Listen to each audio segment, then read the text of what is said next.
We're currently in an era of horror that in retrospect it will be looked at as a high point in the genre, in my opinion right up there with like the 70s. The cream of the crop such as Robert Eggers, Ari Aster, Jordan Peele, Mike Flanagan, and someone that is severely underappreciated and at the minimum should be a runner-up in this list is Zach Cregger. In 2022, Creger's debut film was unorthodox to say the least, and I mean that in the best way possible. I hate the wording of elevated horror, but you get the picture when I say that most modern big horror films have to have this element in order to be considered great or amazing. Zach Cregger's a director that understands how important and thrilling it is to give you the minimum information, but just enough to also lure you in. He who directed Barbarian, which was amazing, there's just something about his movies that use tone shift in the most streamlined, efficient ways possible. Usually, such abrupt tone shifts don't work because the tethering wires feel so thin or barely connecting, so it's definitely a hard line to work around. But Barbarian in a way went back to the basics, and it gives you as many commonly known tropes and cliches as possible.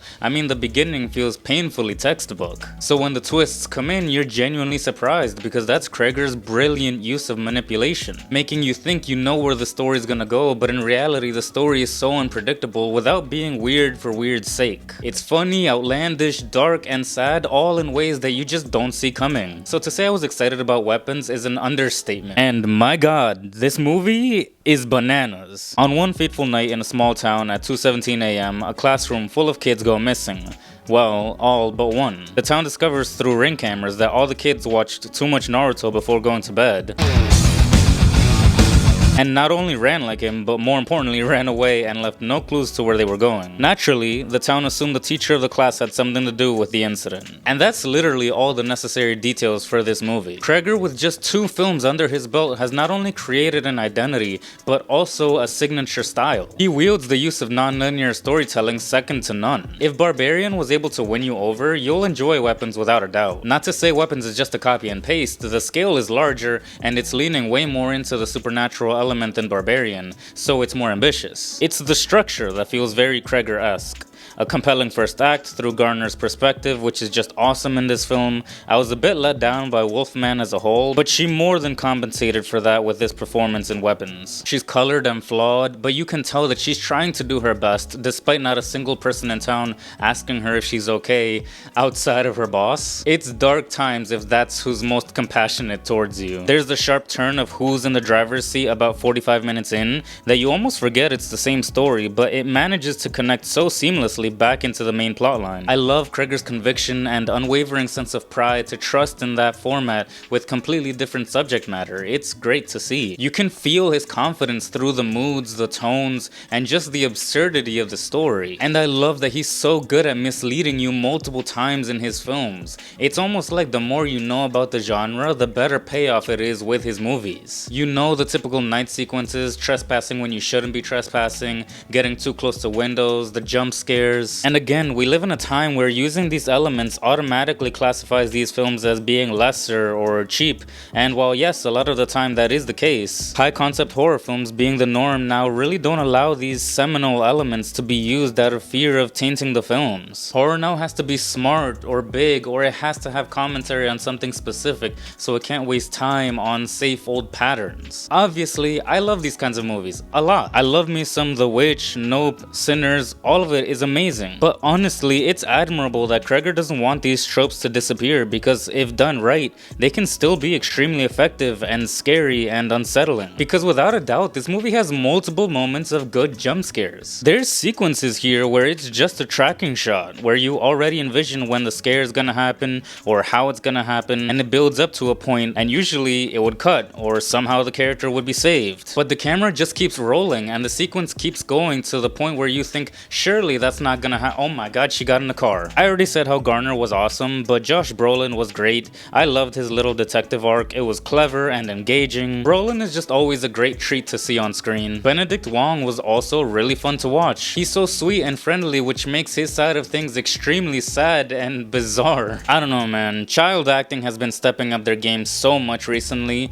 Carrie Christopher was a standout. I loved how dark they were able to get with him without ever feeling like they pushed the boundary too far. And on a technical level, this movie's amazing too. The sound design is fantastic, and I really liked that the score evoked an invasive feeling which is very in theme. The movie also looks great. The amount of tracking shots, especially towards the end, just looked phenomenal and they felt kinetic. It all was really cool. The one con of this structure of storytelling is that essentially every character has to catch up with what we know as the present. So it kind of feels like the film is constantly having to repeat itself, which ultimately harms the pacing of the film and it makes it feel longer than what it is because it has to keep telling the viewer the same information multiple times. Also, because the timeline of this film is all over the place, since when we switch characters it picks a random arbitrary point and says this is our start point, I didn't really feel like I could map out the town or I could tell where each character was at any given point until